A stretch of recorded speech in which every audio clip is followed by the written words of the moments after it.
Boleh. Assalamualaikum warahmatullahi wabarakatuh. Alhamdulillah, nahmaduhu wa nasta'inuhu wa nastaghfiruh. Wa na'udzu billahi min syururi anfusina wa min sayyiati a'malina.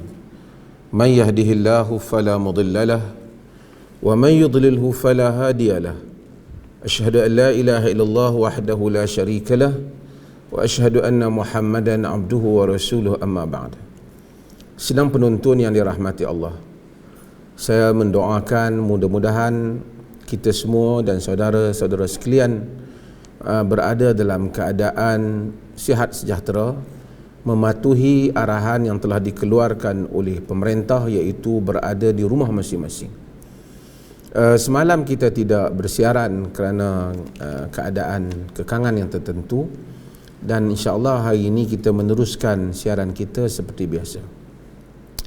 Kita tahu apabila sampai kepada musim yang sebegini dan keadaan yang sebegini, ia bukan sahaja di Malaysia tetapi juga di seluruh dunia, maka ramai orang memperkatakannya. Ada yang memperkatakan sesuatu tidak berdasarkan kepada ilmu pengetahuan. Ada yang berkata sesuatu berdasarkan pada sangkaan. Ada juga yang memperkatakan perkara-perkara yang mereka perkatakan itu berdasarkan fakta dan kajian ataupun sumber yang lebih benar. Maka kita hendaklah berhati-hati pada musim yang sebegini, kerana kadang-kala maklumat-maklumat palsu itu boleh berlaku daripada mana saja. Sama saja saya lihat di dalam ilmu agama, kadang-kadang seorang tu syekh, ustaz, dipanggil syekh, dipanggil ustaz, hatta dipanggil apa saja, belum tentu dia belum tentu ia maklumat-maklumat yang diberikan olehnya semuanya tepat berdasarkan kepada sumber yang sahih. Ramai ustaz yang terkenal tapi membaca hadis yang palsu umpamanya, atau membaca hadis yang tersangat dhaif, yang tidak boleh dipegang sama sekali. Sama juga kita dengar ada orang mungkin doktor perubatan tapi maklumatnya tidak tepat. Baru-baru ini kita tahu tentang ada doktor perubatan yang mempunyai jawatan yang tinggi dalam negara kita memberikan satu petua yang tak tepat, yang dinafikan oleh pakar-pakar perubatan dan ahli-ahli bidang di seluruh tempat, iaitu kononnya dengan minum air panas ataupun suam maka virus akan dinyahkan di dalam diri kita. Dan sebab itu menunjukkan kita sentiasa perlu cek kepada maklumat-maklumat yang diberikan.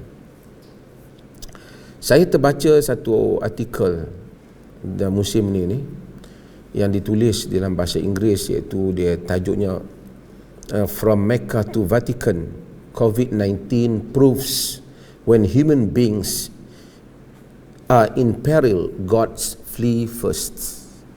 Dia kata bahawasanya, maksudnya from Mecca to Vatican, daripada Mekah ke Vatican, COVID-19 proves when human beings are in peril.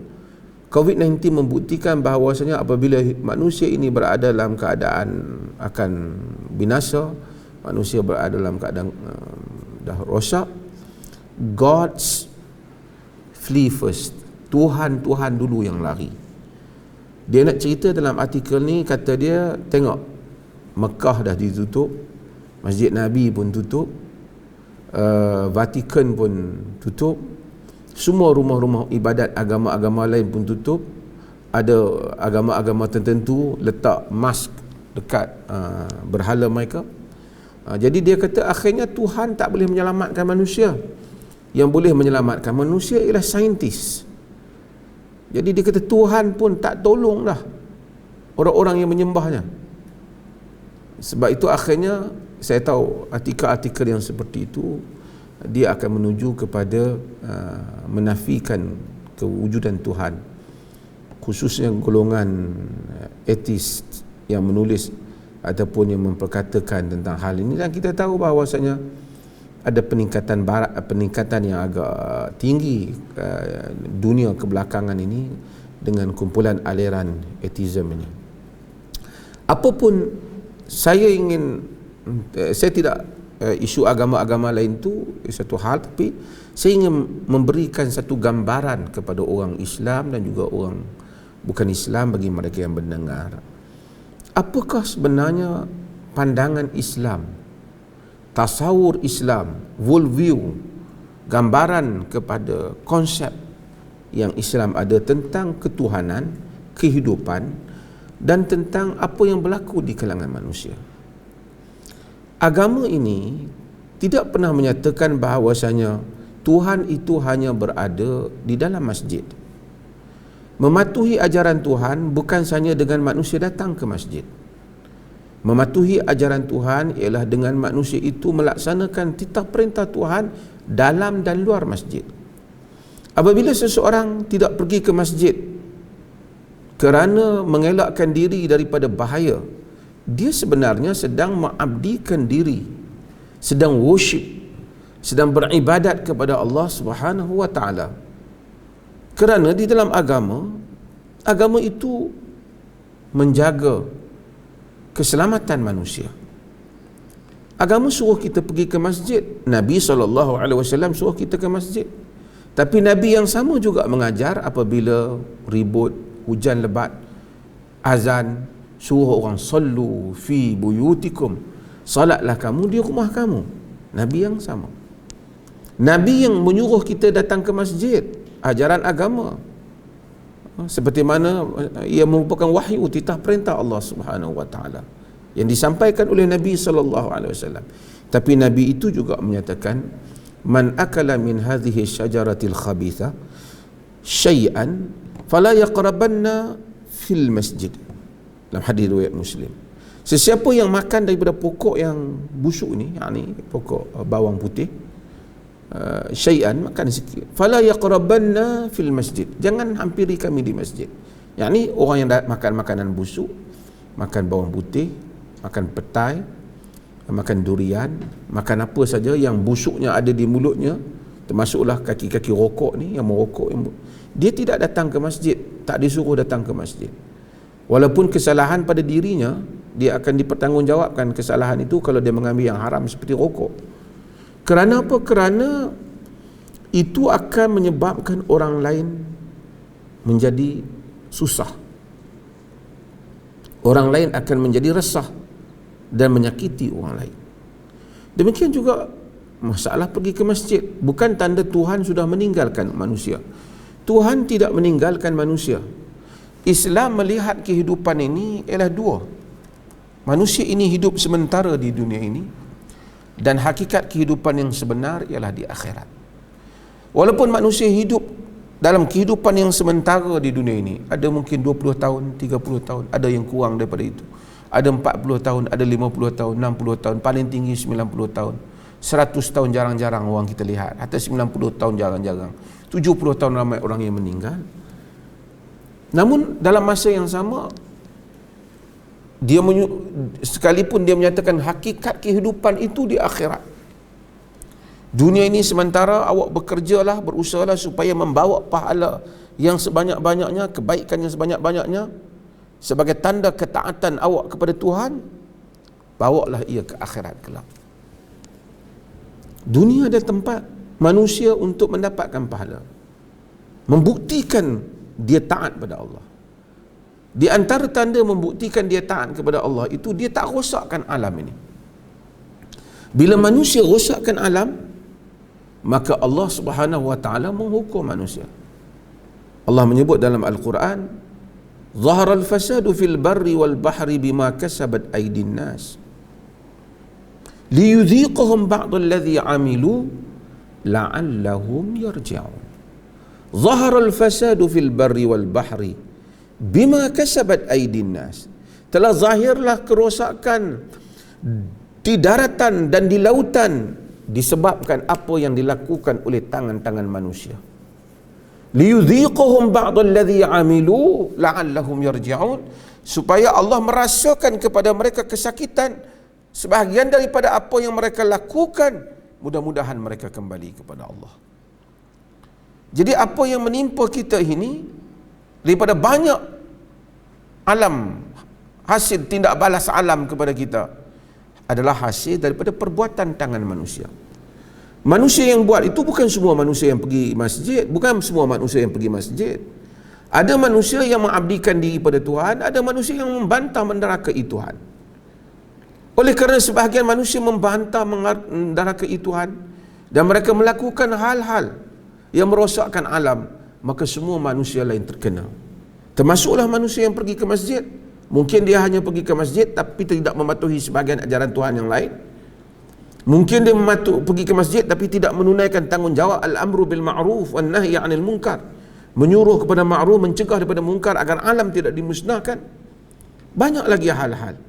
Maka sebab itu, apabila manusia tidak pergi ke masjid, terhalang pergi ke masjid, ataupun kita mengeluarkan arahan jangan pergi ke masjid untuk menyelamatkan manusia, tidaklah bererti Tuhan telah meninggalkan manusia. Hatta saintis yang sedang mencari ubat itu sendiri untuk berinteraksi dengan alam ini ialah dengan kehendak Tuhan. Dan kita kena tahu bahawasanya Allah telah buat alam dengan peraturannya. Ada para nabi yang telah dibunuh oleh kaumnya. Ada orang baik yang telah mati. Ada orang baik yang lebih miskin daripada orang jahat. Tapi itu semua tidak menunjukkan Tuhan tidak menyukai, Tuhan itu tidak wujud, ataupun Tuhan itu meninggalkan orang-orang yang baik. Tidak. Semua itu menunjukkan bahawasanya dunia adalah cubaan. Manusia disuruh berurusan, berinteraksi dengan keadaan diri masing-masing sebagai satu bekalan untuk dia pulang kepada Allah Subhanahu wa taala. Bagaimana supaya dia dapat menjawab? Dia telah menunaikan tugasan yang Allah bagi. Tugasan itu bukan saja di masjid, juga di luar masjid. Sebab itu dalam Al-Quran Allah ceritakan tentang apa yang berlaku pada Bani Israel. Allah menyatakan, Duribat alaihimuz dhillatu wal maskanatu. Duribat alaihimuz dhillatu aynama thuqifu illa bihablim minallah wa hablim minan nas. Duribat alaihimuz dhillah aynama thuqifu. Telah ditimpa kepada mereka kehinaan di mana saja mereka berada, illa bihablin minallah, melainkan jika mereka melakukan hubungan dengan Allah, wa hablin minan nas, dan hubungan dengan manusia. Tidak pergi ke masjid itu menunaikan hubungan dengan manusia supaya penyakit tidak berjangkit kepada orang lain. Dalam kuliah kita yang lepas, kita juga membahaskan hadis bagaimana Amr bin As apabila dia telah mengepalai di dalam peperangan Zatis Salasil, di dalam peperangan tersebut dia pergi dan kemudian dia telah berjunub, dia ketua tentera, fi lailatin baridah, kata dia, pada malam yang sejuk. Dan akhirnya dia tengok dia tak berani ambil wudu, dia bertayamum. Bila dia bertayamum, maka ramailah orang yang belakang, sahabat-sahabat lain yang solat di belakangnya rasa tak selesa kenapa dia bertayamum. Orang lain mungkin berwuduk, tapi dia rasa kalau dia berwuduk dia akan sejuk, dia akan sakit. Namun para sahabat sabar. Apabila mereka pulang kepada Nabi SAW, mereka mengadu, Rasulullah, Amr, orang dia berjunub, dia bertayamum, kemudian dia jadi imam. Nabi SAW tanya Amr bin As, ya Amr, salaita bi ashabika wa anta junub. Wahai Amr, engkau salat dengan sahabat-sahabatmu, kau jadi imam sedangkan kau berjunub. Amr menyatakan kepada Nabi SAW, kenapa dia tak ambil wuduk? Dia kata kenapa dia tak mandi wajib? Kerana dia sejuk, dia bimbang rosak diri dia, dan kemudian dia kata kemudian dia kata, inni sami'tullah yaqul, aku mendengar Allah Subhanahu wa taala menyatakan, wala taqtulu anfusakum innallaha kana bikum rahima. Jangan kamu bunuh diri kamu, Allah itu Maha Pengasih kepada kamu. Ini agama. Fadhahika Rasulullah sallallahu alaihi wasallam, Rasulullah gelak dengar dia. Walam yaqul syai'an, Nabi tak kata sesuatu. Maksud Nabi endorse, Nabi akur apa yang dia kata itu. Nabi terima apa yang dia kata. Nabi accept dia punya keuzuran. Maka demikian itu agama yang barangkali penulis-penulis ini mereka tak faham, mereka menyatakan Tuhan pun dah tak nak tolong. Tak. Tak pergi ke masjid itu perintah Tuhan. Kerana nak mengelakkan daripada manusia lain kena penyakit. Kerana dan agama itu hidup dalam keadaan sihat dan sakit. Masa berpuasa Allah kata man kana maridan aw ala safar fa'iddatun min ayyamin ukhra yuridullahu bikumul yusra wala yuridu bikumul usra. Siapa yang sakit atau musafir ganti pada hari yang lain. Kemudian Allah kata apa? Yuridullahu bikumul yusra wala yuridu bikumul usra. Allah mau daripada kamu mudah, Allah tak mau daripada kamu payah. Itu Allah, itu Tuhan pada gambaran orang Islam. Tuhan tidak meninggalkan mereka. Tuhan tidak meninggalkan kita. Bahkan Tuhan meninggalkan ajaran kepada kita supaya kita menyelamatkan diri. Walau tulqu bi aidikum ila tahlukah. Jangan kamu campakkan diri kamu ke dalam kebinasaan. Kita tengok ada harimau bahaya, kita lari masuk selamatkan diri kita, kita menunaikan ajaran Tuhan. Kita tengok kenderaan bahaya nak langgar kita, kita elak kenderaan kita daripada agar tidak berlaku kemalangan, kita menunaikan ajaran Tuhan. Itu adalah ajaran Tuhan. Tuhan bukan duduk di masjid, bukan duduk di Masjidil Haram dan Masjid Nabi sahaja. Ajaran Tuhan ada di mana-mana. Apabila manusia boleh ke masjid, dia tunaikan ajaran Tuhan di masjid. Apabila dia hidup dalam kehidupan biasa, dia tunaikan di luar masjid, dia tunaikan ajaran Tuhan di luar masjid. Inilah yang Salman telah nasihati Abu Darda. Di dalam hadis yang diriwayatkan oleh Imam Tirmizi, apabila Abu Darda kuat solat, semayang malam, isteri dah tak peduli dah, hidup dunia pun dah tak peduli, ingat solat saja dia. Bila Salman nasihat dia, Taiman nasihat dia, isteri dia pun rasa dah terbiar isteri dia, Ummu Darda. Kerana Abu Darda ni kuat solat, siang puasa, malam solat. Dia bagi nasihat dengan nasihat yang diakui oleh Nabi SAW. Kata dia, inna li rabbika alaika haqqa wa li nafsika alaika haqqa wa li ahlika alaika haqqa wa li dhaifika alaika haqqa fa'ti kulla dhi haqqin haqqah. Sesungguhnya untuk dirimu ada hak yang mesti engkau tunaikan. Sesungguhnya untuk Tuhanmu ada hak yang mesti kau tunaikan. Sesungguhnya untuk Tuhanmu ada hak yang mesti kau tunaikan. Untuk dirimu ada hak yang mesti kau tunaikan. Untuk keluargamu ada hak yang mesti kau tunaikan. Untuk tetamumu ada hak yang mesti kau tunaikan. Berikanlah kepada setiap yang berhak itu haknya. Ini yang tak dipahami oleh sebahagian ateis dan ataupun orang yang mungkin bukan Muslim, yang tidak memahami konsep gambaran Islam terhadap agama. Dan ini juga tidak dipahami oleh sebahagian orang Islam yang kononnya mereka nak beragama. Kita tengok di negara jiran kita ada yang telah tarik turun arahan pemerintah mereka, masuk juga ke masjid sembahyang dengan alasan bahawasanya mereka tak akan kena. Mungkin ada orang yang tidak kena penyakit kerana Tuhan mustajabkan doa mereka, tapi manusia bukan setaraf, bukan sama. Ini saya sebut Al-Izz Abdul Salam apabila menulis dalam bab ini, dia membezakan antara maqam asfiya awliya dan maqam manusia biasa. Terbukti apa yang berlaku di Masjid Seri Petaling kerana satu perhimpunan agama. Tengok, satu negara telah suffer, satu negara telah merasai keperitannya. Saya tidak menyalahkan kejadian itu berlaku kerana tidak siapa yang mahu kejadian itu berlaku. Tapi mungkin langkah-langkah yang seterusnya itu yang mesti diambil, yang patut diberikan perhatian oleh semua pihak. Dan ini untuk kita fahamkan, nanti jangan pula ada orang Islam yang terpengaruh kata, oh Tuhan pun dah tak peduli dah, kalau Tuhan tu ada, apa yang Tuhan buat? Semua yang kita ada ini adalah bikinan Tuhan. Saintis juga bikinan Tuhan, otak yang mereka jumpa ubat juga bikinan Tuhan.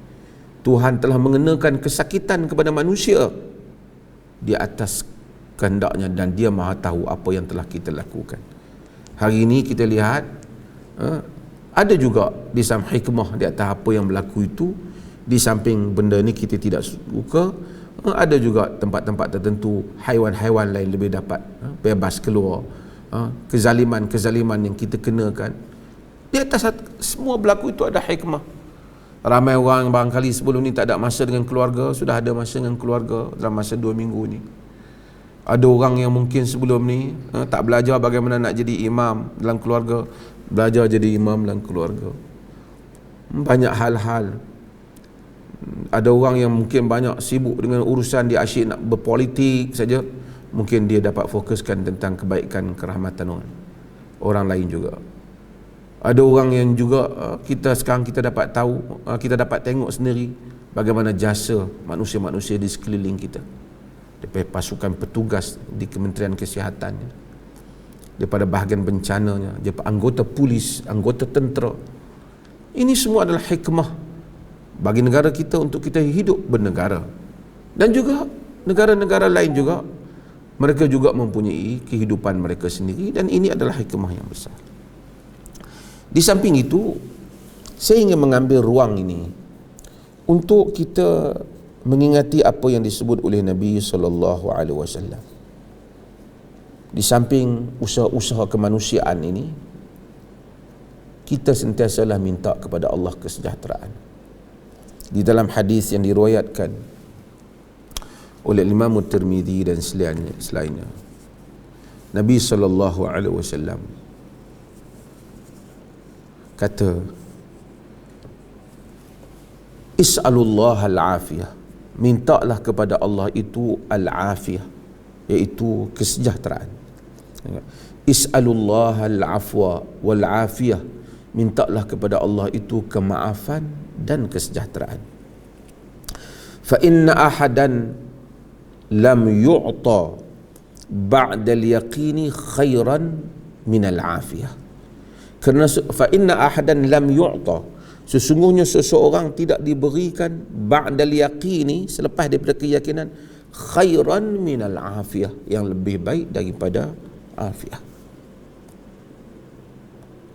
Nabi kita selepas yakin, selepas iman, benda yang terbaik yang Allah bagi pada kita ialah kesejahteraan. Dan kita harga, kadang-kadang kita tak hargai kesejahteraan. Ramai orang tengok, ada orang tengok, Masya Allah, rumah besar, kereta besar, duit banyak. Dia kata orang tu ada lebih pada dia. Manusia.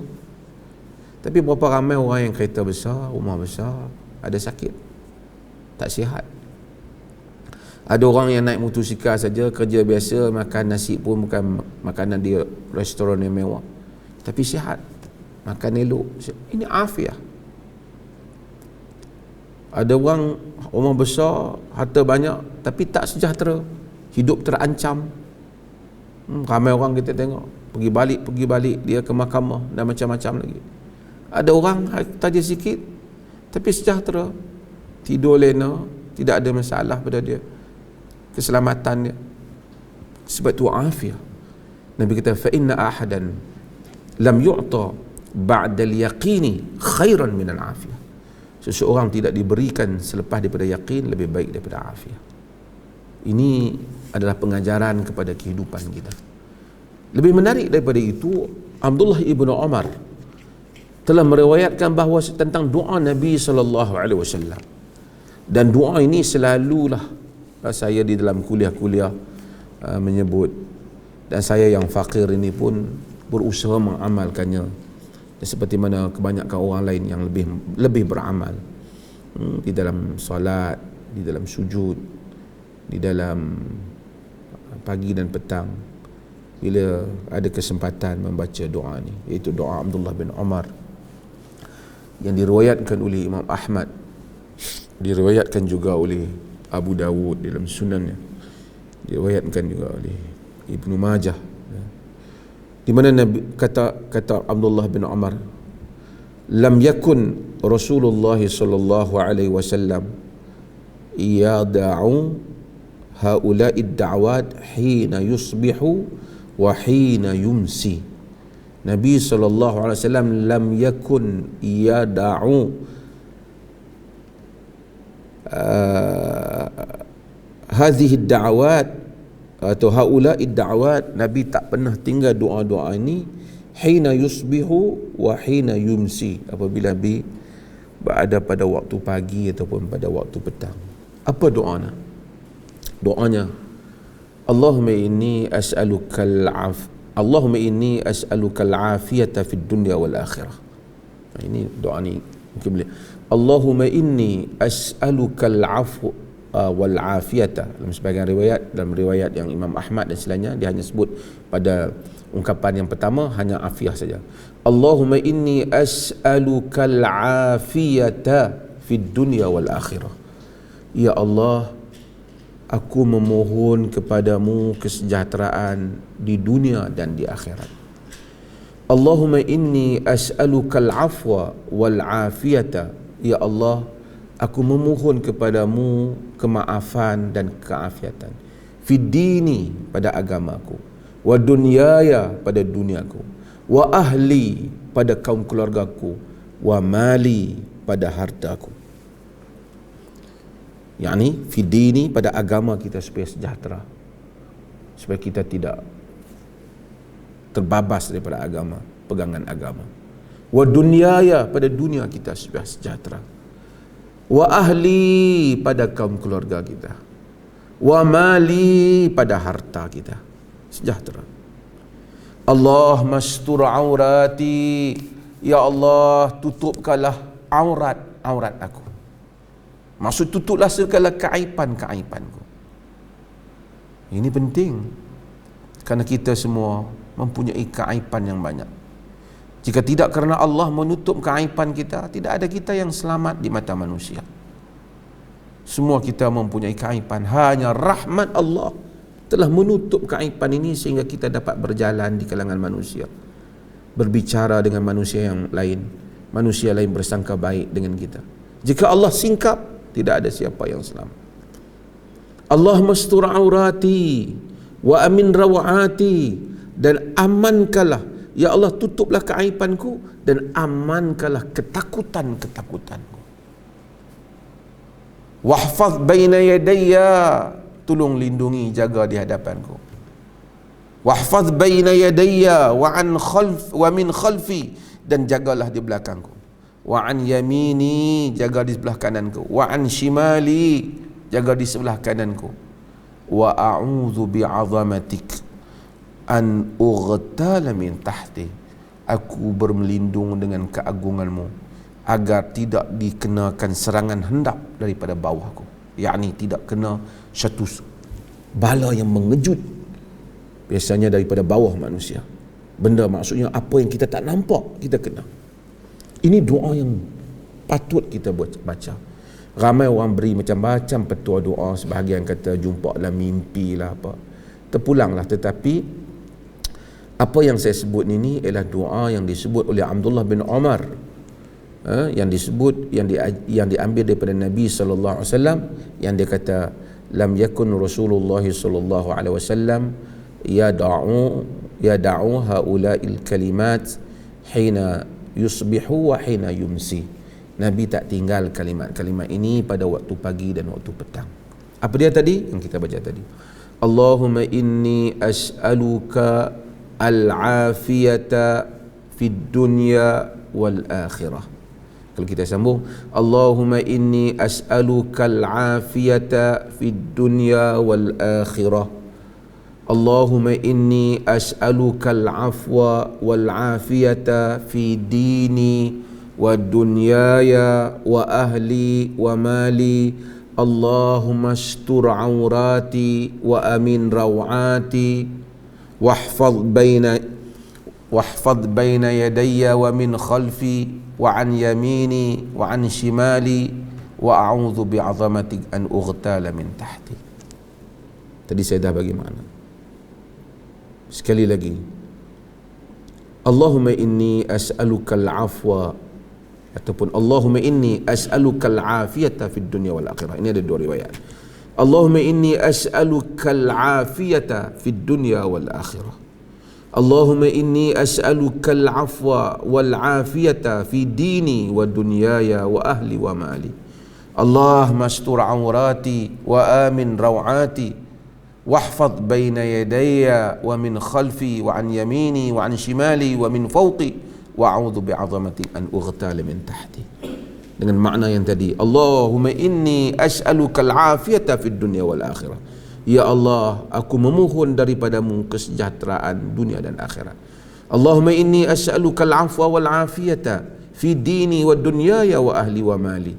Ya Allah, aku memohon kepadamu kesejahteraan pada dan kemaafan dan kesejahteraan pada agamaku, pada duniaku, pada kaum keluargaku, pada hartaku.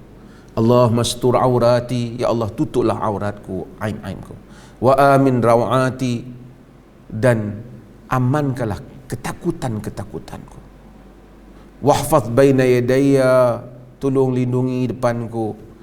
Wa min khalfi, di belakangku. Wa an yamini, di sebelah kananku. Wa an shimali, di sebelah kiriku. Wa min fawqi, daripada atasku. Wa a'udzu bi'azamatik an ughtamila min tahti.